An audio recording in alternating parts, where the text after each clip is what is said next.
Hello बच्चों, आज हम पढ़ते हैं प्रतिशत के बारे में। ठीक है, प्रतिशत के बारे में पढ़ते हैं। ठीक है, जानते हैं कि प्रतिशत होता है क्या है।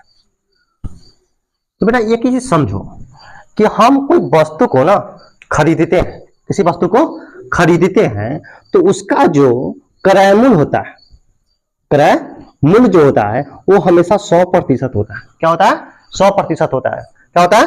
100% होता है। किसी भी वस्तु को हम खरीद सकते हैं, किसी भी वस्तु को हम खरीद सकते हैं, उसका क्रय मूल्य क्या होगा? हमेशा 100% होता है। ठीक है, तो हम कह सकते हैं किसी वस्तु का, ठीक है, मूल प्रतिशत, मूल कीमत यानी पूरी कीमत वो हमारा 100% होता है। क्या होता है? 100% होता है। और प्रतिशत में क्या होता है कि कभी कभी एवरेज जो प्रतिशत होता है वो क्या होता है, कभी कभी हमें ये चीज करना पड़ता है कि कभी कभी हम एग्जाम देते हैं या बच्चे एग्जाम देते हैं, है ना। 500 नंबर का भी 10th का एग्जाम होता है ना। 500 नंबर का 10th का एग्जाम होता है। और एग्जाम होने के दौरान क्या होता है, हमारा नंबर 263 आया, 263 आया। तो कोई पूछने वाला पूछ देता है कि ये बताओ कि कितना मार्क्स आया या कितना प्रतिशत नंबर आया, कितना परसेंट नंबर आया। तो कितना परसेंट नंबर आया है तो कभी हमें बड़ी प्रॉब्लम होती है उसको निकालने में। हम तो उनको बोल देते हैं कि 263 नंबर हमको आया, लेकिन हमें परसेंट हमको मालूम नहीं होता है। तभी जस्ट हम आपको बताए थे कि कोई भी प्रतिशत, कोई भी संख्या, जो मूल संख्या, उसका जो संख्या होता है, जो कीमत होता है, वो हमेशा 100% के बराबर होता है। तो समझ लो कि 500 नंबर का उसका एग्जाम हुआ, ये इसका टोटल हुआ। तो टोटल जब हुआ तो किसके बराबर है? 100% के बराबर है। किसके बराबर है? 100% के बराबर है। और उसने मार्क्स कितना लाया? 263। कितना लाया? 263। 263 लाया। तो कितना प्रतिशत है? तो आप इसको कैंचिया गुना कर दो। 263 गुने 100 बटा 500। काटो इसको, 5 मतलब कट गया। भाग देके देख लो, भाग दे देते हैं यहां पर। 50, 25, 1, 3, 5 दूना 10, 3, 0 दशमलव। ठीक है, 5 36 बोल सकते हैं। 52.6% उसका मेरा टोटल नंबर आया। ठीक है, कितना नंबर आया? 52.6% नंबर आया। ठीक है, तो किसी भी संख्या का जो अपना जो हक होता है, अपना जो हक होता है वह आपका 100% होता है। क्या होता है? 100% होता है। कोई तुमको, ठीक है, लाते से मार दिया, लतिया दिया। अब कोई तुमको लतिया देगा, 2 लात दे दिया, 2 मुक्का मार दिया, तो तू भी चाहेगा ना कि हमको उसको 2 मुक्का मारे, तब ना बराबरी होगा। ठीक है, 1 लात जब मारा उसको, 1 लात और 2 लात वो मारा, 1 लात तक कम में रह गया, तो परसेंट तो बराबर होगा नहीं। तो परसेंट तभी बराबर होगा कि 100%, तभी 100% होगा कि जब उसको तुम भी लतियाओगे और उतने लतियाओगे जितना वो लतियाया। समझ में आ रहा है ना? तो आपका ये 100% आपका समझ में आ गया कि जब बराबर आपका 100% है, किसी का वस्तु का 100% है, आपको कोई दिया, इसमें से अगर मान लो कि 100 रुपया आपके पास है, ठीक है, और किसी दोस्त को दे दिया, वह तुमको 50 रुपया लौटा दिया, तो आपको 100% लौटाया क्या? नहीं लौटाया।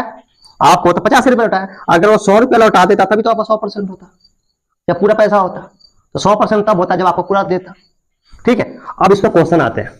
क्वेश्चन कैसे बनता है? एक ही सिस्टम से, नियम से हम लोग सारे क्वेश्चन बना लेंगे। ठीक है, देखते हैं बेटा। देखो, बोलेगा रमेश 5000 रुपए में एक टीवी खरीदा, 5000 में खरीदा। ठीक है, और उसे 20% की लाभ पर बेच दिया। रमेश टीवी कितना में बेचा? ठीक है, देखते बेटा। रमेश 5000 रुपए में क्या लिया? एक टीवी खरीदा और 20% की लाभ पर उसे क्या किया? बेच दिया। क्या किया? बेच दिया। रमेश टीवी कितना में बेचा? ठीक है, आप लोग इसको थोड़ा सोचो, तब तक हम इंक भरते हैं।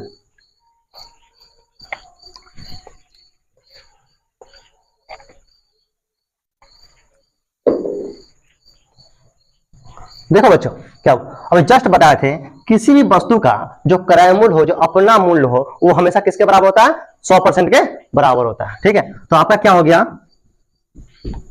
100% बराबर क्या हो गया? 5,000 रुपया। ठीक है, अब कितना कमाया? 20% के लाभ पर बेचा। तो पहले हम इसको 20% निकाल लेते हैं, आखिर 20% कितना हुआ। तो इसका 20% देखते हैं, तिरछा गुना कर देते हैं।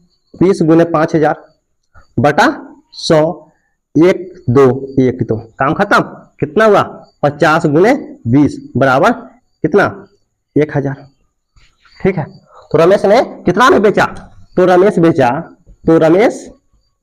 बेचा टीवी कितना में? 20% के लाभ पर बेचा था। खरीदा था कितना में? 5,000 में।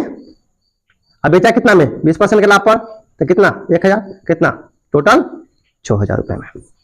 कितना बेचा? 6,000। समझ में आया? क्योंकि 20% लाभ पर खर्च बेचा था, तो हमने उसका क्या निकाला? 20% निकाला। 20% जब निकाला तो मेरा निकला 1,000, और 1,000 निकला तो हम 1,000 तो उसमें जोड़ेंगे ना। तो हम 5,000 जो उसका क्रय मूल्य जो था उसमें हमने क्या किया? जोड़ दिया। हम आपको बता चुके हैं क्रय मूल्य, किसी भी वस्तु का क्रय मूल्य भी होता है ना, वो आपका 100% होता है। ठीक है, क्रय मूल्य मतलब खरीदारी। किसी भी चीज की आप खरीदारी करते हो तो उसका जो कीमत होता है वो आपके 100% के बराबर होता है। क्लियर? ये आपको एक वीडियो में हमने इसको बता दिया। ठीक है, एक दो क्वेश्चन और चलते हैं इस पे। ठीक है, चलिए यही क्वेश्चन है। रमेश 5,000 रुपए में एक टीवी खरीदा और 20% की हानि पर। ठीक है, अब हानि पर बेच दिया। रमेश टीवी को कितना में बेचा? ठीक है, वही क्वेश्चन है। अब वहां पे था लाभ और यहाँ पे क्या है? हानि।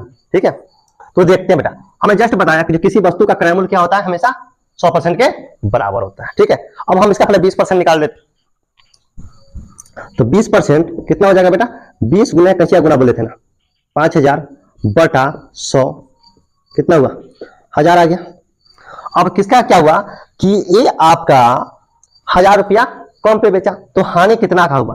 तो हानि कितना हुआ? 5,000 में खरीदा था, बेचा कितना में? 4,000 में। बात समझ में आ रही है? क्योंकि यह हानि की बात बोली थी, तो हानि जब बोला तो 20% का हानि, तो पहले हमने 20% निकाला कि आखिर 5,000 का 20% कितना आता है। तो 5 पर मतलब कहने का मतलब कि 5,000 का 20% मेरा 1,000 आया, तो हम तो 5,000 में 1,000 घटाएंगे। एक तरीका यह है बनाने का, ये समझ में आ गई? दूसरा तरीका से इसको बेटा देखते हैं। यहां पर 100% बराबर आपका हो गया 5,000। 20% की हानि पे बेचा, मतलब 100 में से 20 घटा देंगे तो कितना हुआ? 80 हुआ। मतलब वो 80% पर बेचा, तो 80% हम निकाल लेते हैं। वही हाल बताते हैं, तिरछा गुना 80 गुने 5,000 अब बटा 100, खत्म। 8 5 40। तो आप दोनों तरीका से इसको बना सकते हैं। या तो आप पहले 20% निकाल दो, उसके बाद उसमें से क्रय मूल्य में से घटा दो। ठीक है, या फिर ऐसा करो कि आप पहली % को 100% में से घटा के उसको आराम से निकाल सकते हो। इसमें कोई इशू है नहीं, आप आराम से इसको बना सकते हो। ठीक है, चलिए आगे चलते हैं, इसको मिटा दें। चलिए अब आते हैं जो क्वेश्चन खास करके लोग पूछ देते हैं, जो बताए थे जस्ट अभी एग्जाम वाली कहानी बताए थे। ठीक है, पूछ देता है ना। रोहन 10th के परीक्षा में 500 अंक में 246 अंक प्राप्त किया। रोहन कितना प्रतिशत अंक प्राप्त किया? ये आपका क्वेश्चन बार बार पूछने को मिलता है। ठीक है, अब क्या होता है, ये पूछने का कारण क्या है? एक सबके एग्जाम होते हैं 10th में, सब बोर्ड का एग्जाम देता है, सबका नंबर आता है। या फिर आप कोई फॉर्म भरते हो तो आपसे पूछा जाता है कि आपका 10th में कितना % मार्क्स है। ठीक है, तो आपको पता है कि 10th का जब हम एग्जाम देते हैं तो हमारा एग्जाम कितना का होता है? 500 नंबर का होता है। और 500 का नंबर का होता है, ऐसा मतलब नहीं समझ लेना बेटा क्या होता है कि आपका ग्रेजुएशन 800 नंबर का एग्जाम होता है। ठीक है, तो ऐसे मत समझ लेना कि मेरा उसमें भी ग्रेजुएशन वाला दे दे, यहाँ लिख दे बीए की परीक्षा में 500 अंक का, तो ऐसा नहीं होता है। ठीक है, तो आप देखते रहना कि क्या कह रहा है, जहां देगा अंक देगा या लिख देता है बेटा 10th की परीक्षा में 500 अंक में से, मतलब टोटल जो एग्जाम हुआ कितना नंबर का हुआ, 500 का हुआ। तो हमने क्या बोला कि जो आपका मूल होता है, जो आपका जो क्रय मूल्य समझो, या फिर आपका जो टोटल मार्क्स होता है कितना के बराबर होता है, 100% के बराबर होता है। तो देखो 100% बराबर कितना हो गया, 500 हो गया। नंबर कितना लाया, 246। और कितना परसेंट लाया, परसेंट पाने का तरीका बताया था आपको, तिरछा गुना कर दिए, कंसिया गुना, ठीक है। 246 गुने 100/500, 5 मरतबे कट गया।